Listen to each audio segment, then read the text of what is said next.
Hello बच्चों, आज हम लोग ट्रायंगल्स चैप्टर में साइड साइड साइड सिमिलरिटी पे बेस्ड थ्योरम पढ़ेंगे। थ्योरम है if the corresponding sides of two triangles are proportional then their corresponding angles are equal and hence two triangles are similar. दो triangle मेरे पास हैं, एक triangle A B सी है, दूसरा ट्रायंगल है डी ई एफ, जिसमें ये हमको बता दिया गया है कि इनके करस्पॉन्डिंग साइड्स क्या हैं, प्रोपोर्शनल हैं। A B proportion D E के, A C proportional D F के और B C proportional E F के। हमको प्रोपोर्शनलिटी बता दिया गया कि इन दोनों ट्रायंगल में इनकी तीनों साइड्स में प्रोपोर्शनलिटी है। प्रूफ, अगर ये हम प्रूव कर दें कि एंगल ए एंगल डी के बराबर है, एंगल बी एंगल ई के बराबर है और एंगल सी एंगल एफ के बराबर है, तो ये हम सिमिलरिटी भी इसमें इस्टेब्लिश कर लेंगे। आइए, हमको गिवन है triangle A B C and triangle D E F in which A B upon D E equal to B C upon E F equal to A C upon D F lesser than 1। Lesser than 1 का मतलब ये है कि A B और D E equal नहीं होने चाहिए, इसी तरह से बी सी और ई एफ इक्वल नहीं होने चाहिए, ए सी डी एफ इक्वल नहीं होने चाहिए। अगर हम इन दोनों को इक्वल कर देंगे, यानी जितनी बड़ी साइज़ ए बी की वही डी ई की, बी सी के बराबर ई एफ हो जाए और ए सी के बराबर डी एफ हो जाए, तो यानी दोनों ट्रायंगल क्या हैं, इक्वल साइज़ के हैं। तो हमें ऐसा नहीं करना है। अगर न्यूमरेटर और डिनोमिनेटर दोनों सेम नंबर होंगे तो क्या होगा, प्रोपोर्शन 1 आएगा। हमको प्रोपोर्शनलिटी 1 के बिलो रखनी है, यानी कहने का मतलब यह है कि एक ट्रायंगल को छोटा और दूसरे ट्रायंगल को बड़ा रखना है। To prove triangle A B C similar to triangle D E F, अब हम इसमें कंस्ट्रक्शन करेंगे। साइड ए बी के बराबर इस ट्रायंगल में कट लगाएंगे और ए सी के बराबर डी एफ साइड पे कट लगाएंगे। इन दोनों पॉइंट का नाम रख लेते हैं। ये पॉइंट P है और ये पॉइंट Q है, इनको ज्वाइन कर लेते हैं। कंस्ट्रक्शन में आकर के लिख लेते हैं इसको। Cut D P equal to A B and D P equal to A B and D Q equal to A C. D Q equal to A C, join P Q, join P Q. Proof,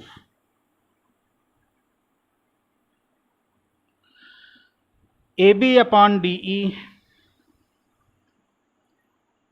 A B upon D E equal to A C upon D F. A B upon D E equal to A C upon D F, ये आपको given है, note कर लेते हैं। यहाँ तो आपको दिया गया है ना कि A B C, triangle A B C and triangle D E F in which A B upon D E equal to B C upon E F equal to A C upon D F. यहाँ से हमने दो side को ले लिया, A B upon D E equal to A C upon D F, इसको और इसको ले लिया हमने, ये आपको गिवन है। अब ए बी के बराबर आपने क्या बनाया है, D P. A B side के बराबर आपने डी पी कट किया है, तो ए बी को रिप्लेस करके हम क्या लिखेंगे, D P. D P upon D E, this implies that D P upon D E equal to A C को रिप्लेस करके लिखेंगे D Q, D Q upon D F. इसका रीज़न भी दे देंगे। A B equal to D P, A B equal to D P and A C equal to D Q, A C equal to D Q. This implies that PQ is parallel to EF, PQ parallel to EF। Converse of Thales theorem, converse of Thales theorem क्या कहती है कि अगर कोई line triangle के दो sides को same proportion में डिवाइड करती है, यानी इस साइड को और इस साइड को सेम प्रपोर्शन में डिवाइड करती है, तो वो थर्ड साइड के क्या होगी, पैरेलल होगी। तो यहाँ देखिए आपने दिखा दिया D P upon D E equal to D Q upon D F, same proportion में दिखा दिया, इसलिए पी क्यू क्या होगी, ई एफ के पैरेलल होगी। इस चीज़ को हम लिख लेंगे by converse of Thales theorem.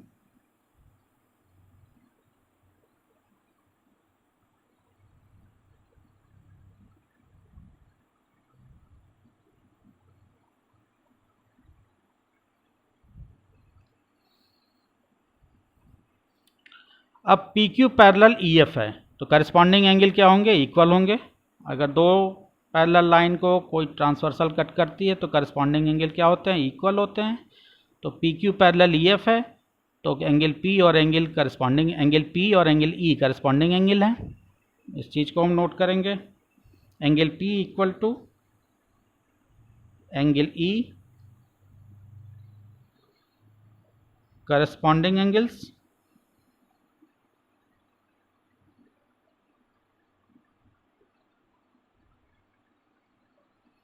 इसी तरह से angle Q equal to angle F, angle Q equal to angle F, ये भी corresponding angle, corresponding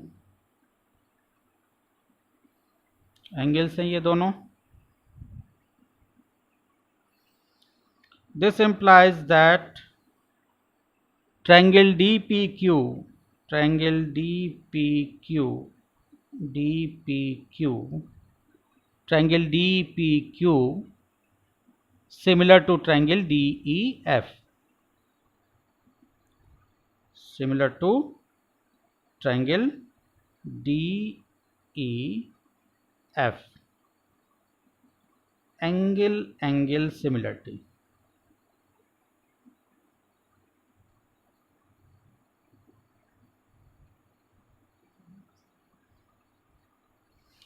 angle similarity ये कोई नई सिमिलरिटी नहीं है, आपने एंगल सिमिलरिटी पढ़ा था।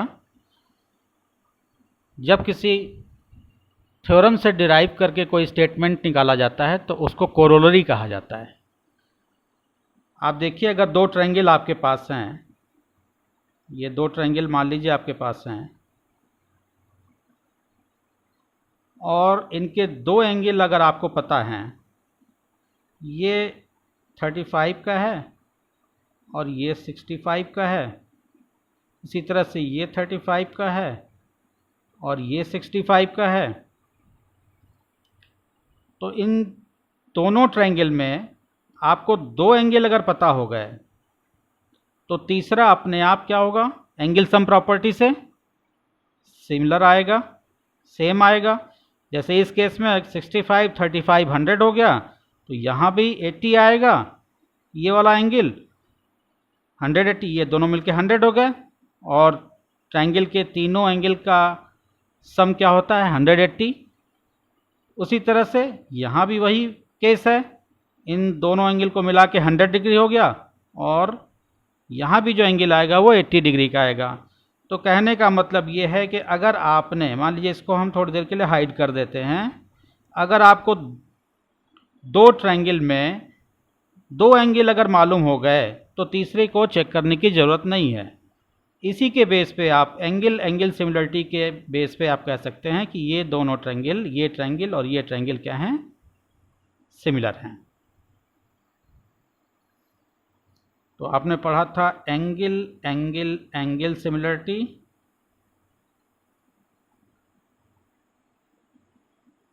यहाँ से डिराइव कर लिया गया angle similarity, this is corollary, इसको कोरोलरी कहा जाता है।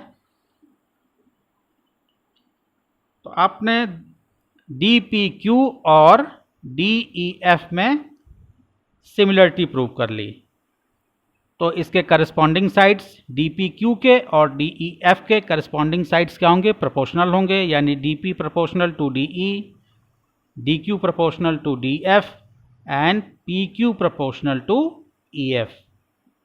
सिमिलर होने के बाद आप प्रोपोर्शनलिटी भी दिखाएंगे आराम से।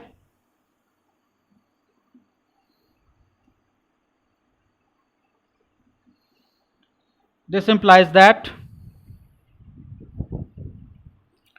dp upon de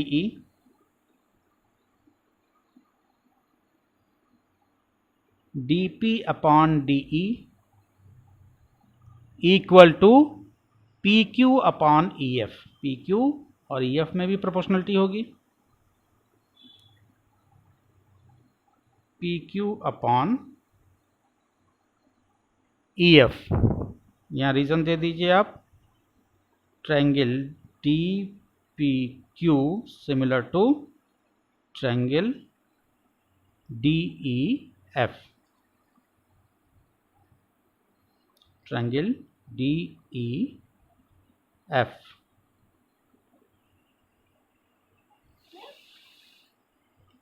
लेकिन DP किसके बराबर है? AB के बराबर है। तो DP को रिप्लेस करके हम क्या लिख लेंगे? AB, और DQ को रिप्लेस करके क्या लिख लेंगे? AC। DP को हम रिप्लेस करेंगे, DP equal to AB।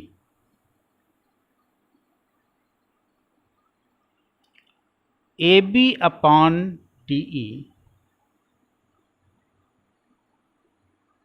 AB upon DE equal to PQ upon EF। इसमें कोई रिप्लेसमेंट की जरूरत नहीं है, PQ अपॉन EF। इसका reason DP equal to AB, DP equal to AB, DP equal to AB। इसको हम इक्वेशन 1 बना देते हैं। अगेन आइए, लेकिन आपको दिया है कि AB अपॉन DE किसके बराबर है?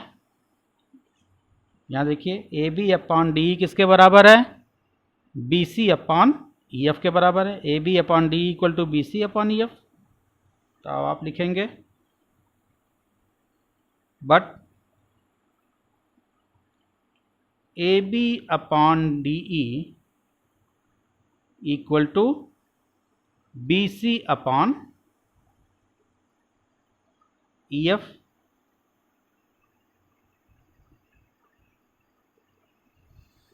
इसको इक्वेशन 2 बना दीजिए,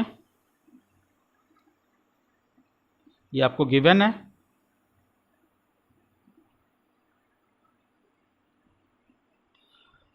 अब इक्वेशन 1 और 2 को देखिए। Equation 1, AB upon DE equal to PQ upon EF और AB upon DE equal to BC upon EF। यानी लेफ्ट हैंड साइड इसके क्या है? सेम है, AB upon DE। Right hand side भी, अगर लेफ्ट हैंड साइड आपका सेम है तो राइट हैंड साइड भी क्या होगा? सेम होगा, क्योंकि आप इक्वलिटी का साइन बीच में दिखा रहे हैं। यानी दोनों ये दोनों चीज़ें क्या हैं?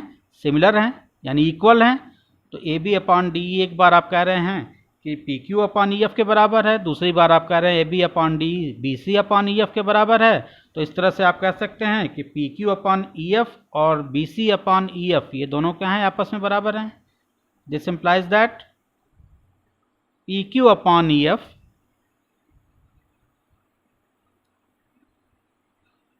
Equal to BC upon EF।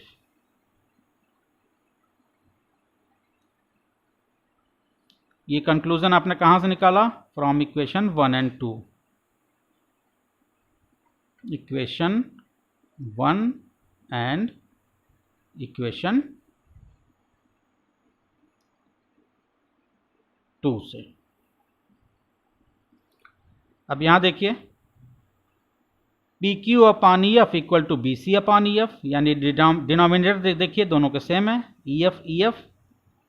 तो यहाँ भी लेफ्ट हैंड साइड और राइट हैंड साइड क्या होंगे? इक्वल होंगे, यानी PQ आपका किसके बराबर होगा? BC के बराबर। This implies that BC equal to PQ।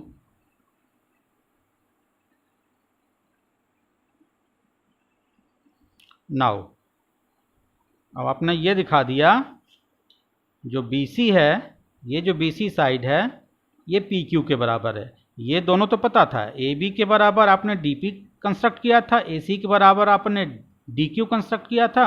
अब आपने ये दिखा दिया कि BC PQ के बराबर है, यानी ट्रायंगल ABC और ट्रायंगल DPQ आपस में क्या हैं? कॉन्ग्रुएंट हैं।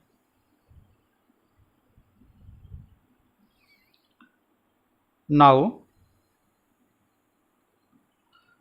आप लिखेंगे BC equal to PQ, BC equal to PQ, proved above.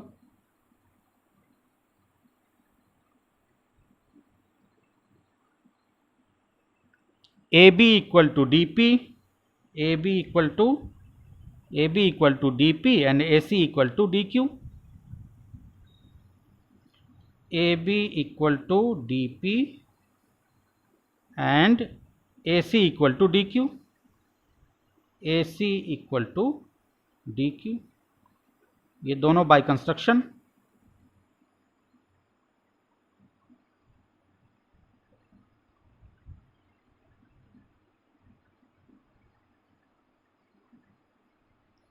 By construction.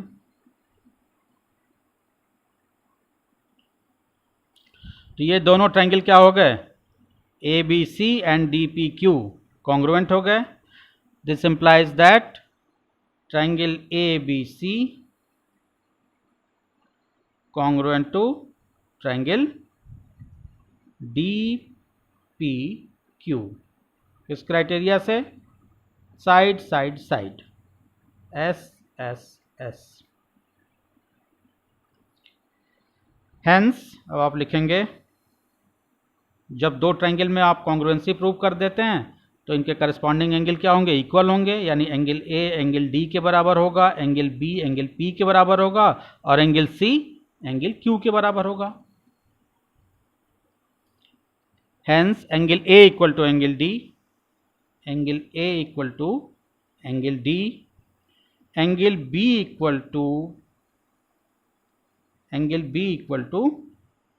Angle B किसके बराबर है? एंगल P के बराबर है। और एंगल P किसके बराबर है? एंगल E के बराबर है, क्योंकि P और E दोनों क्या है? करस्पॉन्डिंग है, करस्पॉन्डिंग एंगल हैं।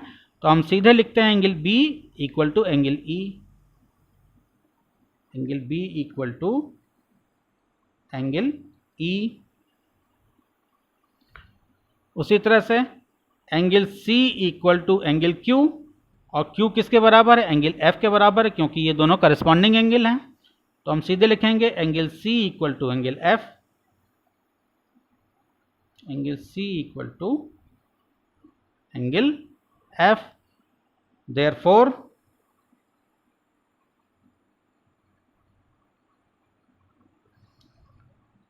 Triangle ABC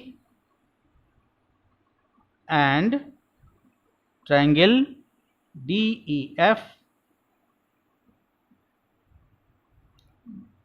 are equiangular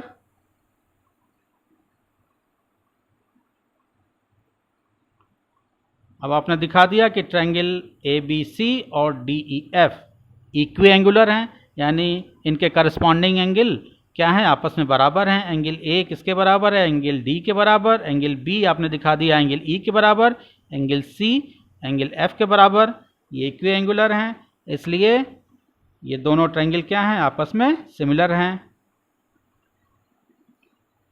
and triangle ABC is similar to triangle DEF। ये आपने प्रूव कर लिया। होप आपको वीडियो अच्छा लगा होगा। आप इसको अपने मित्रों में शेयर कीजिए, लाइक कीजिए, सब्सक्राइब कीजिए। Thank you.